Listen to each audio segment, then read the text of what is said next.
Hello, hello, hello. Exciting crowd here today. How are you guys doing? All good? Nice, nice. So, today's topic is learnings on layer 2s. I'm Hilmar. I'm one of the founders of Gelato. And quick agenda. I will introduce the presentation with a bit of context about Gelato and why I talk about learnings about layer 2s. I will talk a bit about data points that we are collecting and sort of trends that we are seeing. And also sort of asking a question here is, should rollups actually sort of settle to Ethereum, and should they actually pay Ethereum, or are there maybe other architectures that we could be exploring as an ecosystem? Let's maybe jump in right away. So what is Gelato? We call Gelato the verifiable cloud. And what it consists of is kind of like 3 layers. At the top, we have a rollups as a service platform where we work together with projects in the space to help them deploy and launch their rollups, OP stack, Arbitrum Orbit, Polygon CDK, potentially more stacks in the future. And you can really come to a platform one click, and the thing sort of runs and it scales to how much usage you really can sort of gather. And the exciting part about Gelato, compared to maybe other service providers out there, is that we have developed a really strong middleware services layer that we combine with our rollup as a service platform, where we offer users to, for example, create push-based oracles for low latency DeFi applications such as perp dexes, abstract away gas on their rollups completely, supply verifiable randomness, all these kind of things that games, DeFi applications, and so on require. We can offer them out of the box on a single platform with a single click. And this is really where we want to go to. We want to minimize and lower the cost to deploy a fully functional rollup, not just a vanilla blockchain with nothing on there that you can't really use for anything, but really imagine the same environment you have on Ethereum today with all the infra on your rollup with a click, and as sort of cost-effective as possible, right? And then it kind of scales with your needs. And this also includes a bunch of third-party services that we tightly integrate, from indexing to multi-sig, wallet as a service, and so on. So really like an end-to-end platform for your development needs. As an example here, one of our customers is Raya. They are a super exciting project building next-generation perp DEX as an L2 on the Arbitrum Orbit stack. Their DEX that they are building is fully gasless, so users are not paying a single cent to use it. It's really like a Web 2 user experience. We are driving the cost per transaction down to the minimum. Data is not being posted to Ethereum. It's posted on a data availability committee. The chain itself still settles to Ethereum. There are up-to-date prices every 4 seconds. They have actually 100 millisecond block time, so like toxic order flow and stuff like this, arbitrage is minimized through that. And the cool thing is they have a fully functional interoperable bridge setup, so you can bridge in assets from any chain you want, Arbitrum, Base, whatever, not only Ethereum. And this is, I think, a great example of a project using our services quite heavily for all the features that they want to offer. We have over 38 chains in production today. An example of some cool ones are, for example, Fox News. They recently deployed their rollup on Gelato to combat fake news and AI-generated content by onboarding Times, New York Times, for example, to push verifiable hashes of their content they are posting so users can actually validate it. And then there are some general purpose chains like Lisk, Asta, and then also a lot of gaming-related chains. So we see really a wide array of cool use cases. And we are really seeing an uptick of layer 2s and layer 3s deploying this year. I think there are over 120 rollups that are already confirmed to already have launched or will or are about to launch in our ecosystem. And an interesting trend that we are seeing is that until last year, most of them were really traditional layer 2s that also settled on Ethereum, posted data to Ethereum. But today, more and more L3s are actually launching. And I will go in a bit into why we think that is. And not only are projects launching more chains, and more layer 3s, but also they are exploring different data availability solutions, right? Data availability is basically where do you post the data as a rollup, and it used to be just Ethereum, as you can see in the chart, but this year compared to last year, we already have a 450% increase in chains that do not post on Ethereum. They post on data availability committees, they post on Celestia, they post potentially in the future on like EigenDA or other DA solutions.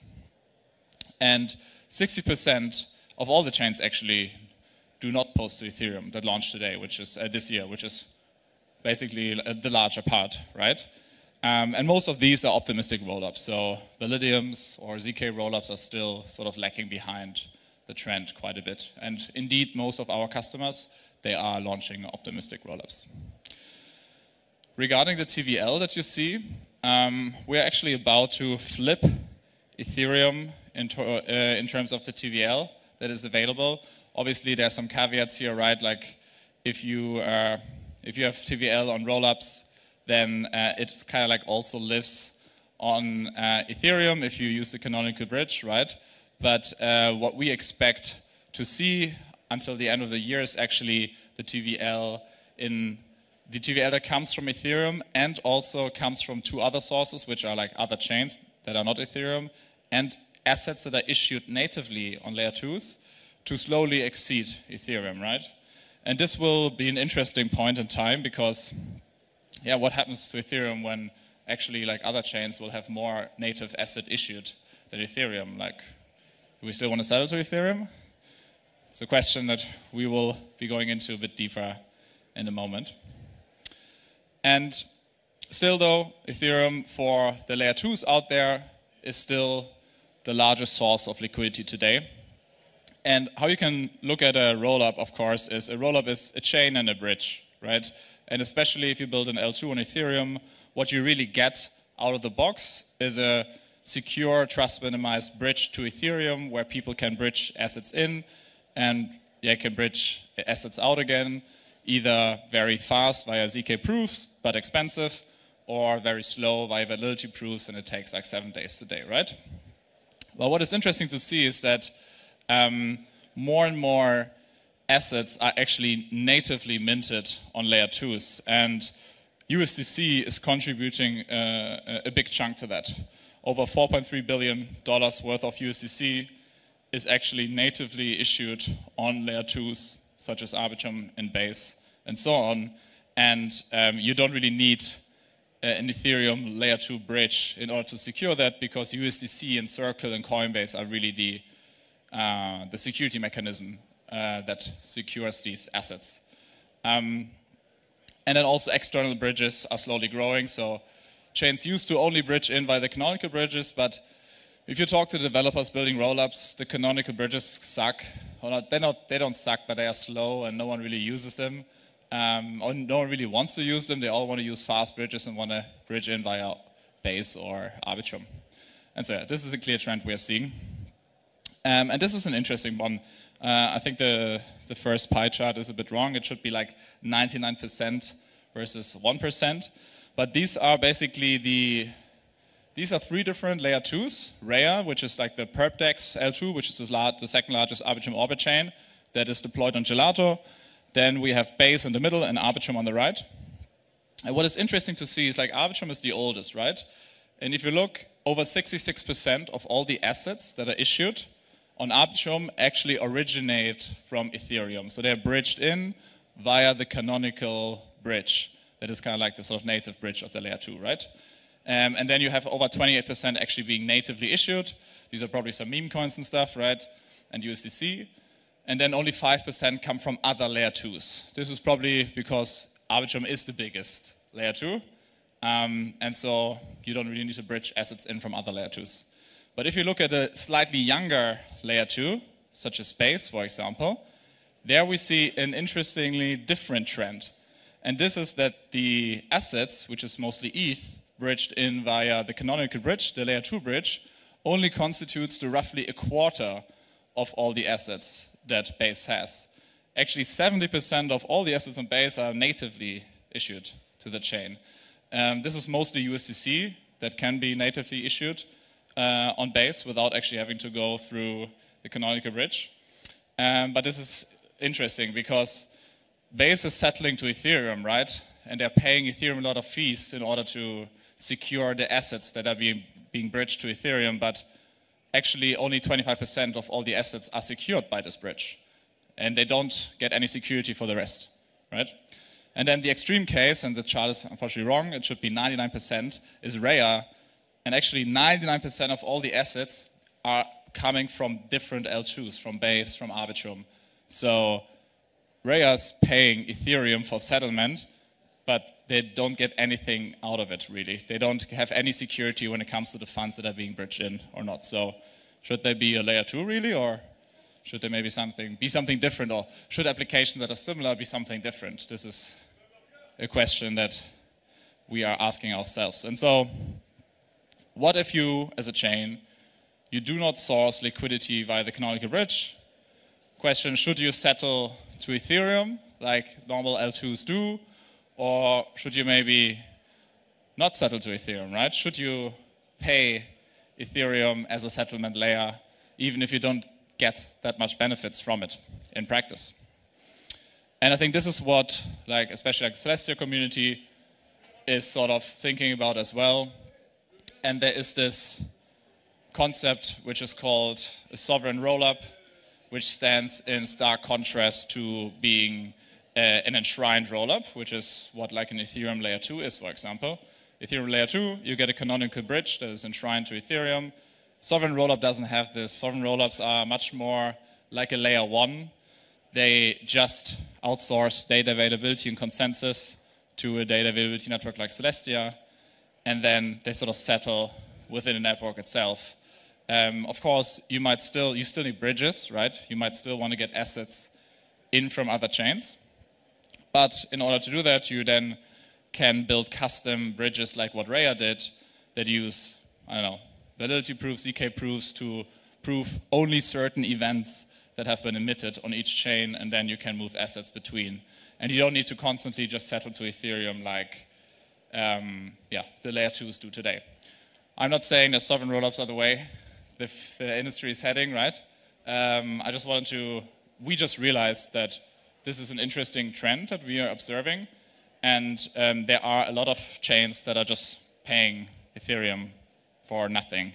And if you step out of the Ethereum maxi bubble and you think of Ethereum as a service provider for data availability and being a reliable asset issuer that you trust, but you don't get any security from Ethereum for your assets on an L2, then why is the L2 paying Ethereum in the first place for its security? It's just it's just nonsense, really. So yeah, this is just something that we're observing that I think is quite interesting to see. And yeah, maybe to round things up, there are several trends that we are observing as Gelato when it comes to rollups launching, and in general how people are using layer 2s. First of all, I think we are past the point where many rollups are sort of just building the next general purpose chain without much differentiation. I think there's a consensus in the industry that we are going more to purpose-specific rollups. These can be application-specific, this can be community or country-specific rollups. And how we see this really is we see rollups as verifiable servers at Gelato. And if you are building an application that you can run on a centralized server, but it just means people have to trust you, and this creates costs around auditing and monitoring, you should just put this on a verifiable server. Fox, for example, is an interesting example of this, as I described. The New York Times doesn't have to trust that Fox doesn't tamper with the attestations that they are collecting from other publishers that are stored on their layer 2. They can just run a node and verify it themselves, that everything has been sort of handled correctly. And I think this is a big reason why the New York Times or Times has actually sort of agreed to participate in their program, right? And I think we will see more and more real-world use cases coming up that are similar to that. Additionally, I think chain abstraction, everyone heard about it. For me, this means that users don't really know on which chains they are on. It doesn't mean the chains don't exist anymore. It's just they don't even know which chain they are. And what do you need for that? You need full gas abstraction. You need to have scalability that can be horizontally. So you can have applications that might live on 3 different chains and shard their state between them, and they might elastically scale up and down, but the user doesn't even realize this, right? Like if you are using Amazon, you don't know which server you just interact with to view and buy this asset. And so I think this is a big trend that we are seeing, and 90% of all the chains that are deployed on Gelato actually use our services to abstract gas away from their users. And I think in a couple of years, no one will pay gas anymore. It's just what it is, especially with 7702 and other EIPs coming around. And then there's the emergence of rollup clusters that we are observing. So we've seen Arbitrum kind of like spearhead this at the beginning with like L3s being built on top of Arbitrum. We have like Optimism with their superchain. And we believe that we are entering now a space where we see different clusters of applications that are kind of like close, they want to be close to each other emerge, that build and interconnect horizontally and also vertically. And we believe that like in a year from now, you have not only Optimism and Arbitrum, but a bunch of them that somehow sort of interconnect asynchronously, but between each other go very close to synchronous composability. And they have curated communities, curated infrastructure, and are specialized for low latency DeFi, high frequency gaming, and so on. And then the last point that I mentioned earlier is non-enshrined rollups. As I said, when you're not using the bridge from Ethereum, why are you paying Ethereum for settlement? And if you're not even using it for DA, why are you paying Ethereum for anything, right? You maybe want to still be aligned with Ethereum, but for me, alignment is not a long-term sustainable business model. You need to provide value. And Ethereum does have value, a lot of value, because it has assets issued on its chain that it can make available trustlessly via its bridge. But the more assets are bridged to like Arbitrum and other chains, the more other layer 2s can also tap into those and don't actually need to settle on Ethereum anymore. And so maybe should they settle on Arbitrum or Optimism instead, or Base, right? That's an open question that I cannot answer today, but I think this is just a trend that we are seeing again from all these chains that we are launching. Cool, that's already it. Thanks a lot for listening. I hope you learned a thing or two today. I'm around still for an hour, so if you have questions, just let me know. Thanks.